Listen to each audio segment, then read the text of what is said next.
Dr. Van Ork? I agree with Ms. Negron. I think that our authorities, boards, and commissions are a huge source of power in Bethlehem, and they're often cloaked power.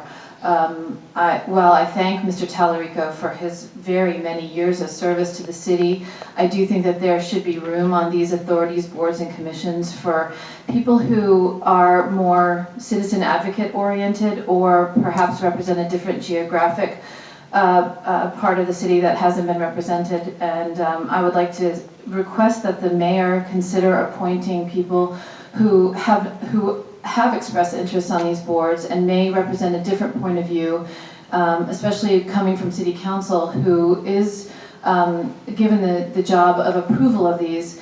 Oftentimes, we've blocked on council, we've blocked 2 appointments so far of probably 50, and those 2 individuals, it was because of clear conflict of interest. But I think it's also relevant to bring forward a discussion about how we as council, who are the representative body for the citizens, have an obligation to make sure that our authorities, boards, and commissions represent the citizens as well. And that means putting new blood on these authorities and commissions, and hopefully that new blood will also support what the mayor requested, which is moving all of these to a time after work where working people can attend, as well as taking place here or somewhere that they can be videoed. So for that reason, I am not going to be supporting this tonight. It has nothing to do with the individual himself. And again, I thank him for his many years of service to the city. Mr. Callahan? I just got a very simple comment. I think the elections have consequences, and the mayor typically. And I talked to a few different mayors about this, and I don't, the mayor gets elected, and it's his prerogative to choose people to be on boards. And I think I totally understand our oversight responsibility, but I don't ever remember, in the last 3 administrations, other than someone having a major problem that was appointed by the mayor, where they, where council denied them. I don't know off the top of my head if it's ever been done before, other than the last 2 in the last year. And I think it's probably more of a personal preference against individuals, just for whatever reason, whether it's political or whatever, I don't know.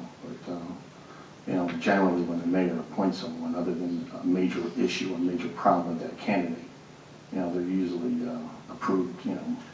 It's a courtesy usually given to the mayor. So. Well, I think Mr. Callahan has pointed out exactly why we are having this discussion. I think that part of council's role is oversight, and we were given this power expressly so that we could counterbalance the power of the administration and ensure that our authorities, boards, and commissions have people on there who do not represent one point of view, but many points of view, including points of view of citizens who may not be traditionally represented on these boards. So I think, thank you, Mr. Callahan, for making my point so clearly, that just because we've been doing this for perpetuity does not mean it's the right thing, and does not mean that it should continue. Thanks. No, I think you're also taking my comments out of context. I think it's also important that that we respect the mayor's decision. It is his choice, and if the person's been doing a quality job, I don't know if we've had any issues with anybody on any of the boards, especially on the water authority, since that's what we're talking about right now. But from everything I understand, Mr. Tallarico is a very respected individual on the board and has a lot of experience. So. I would be in favor of honoring the mayor's wish if that's what he chooses. So.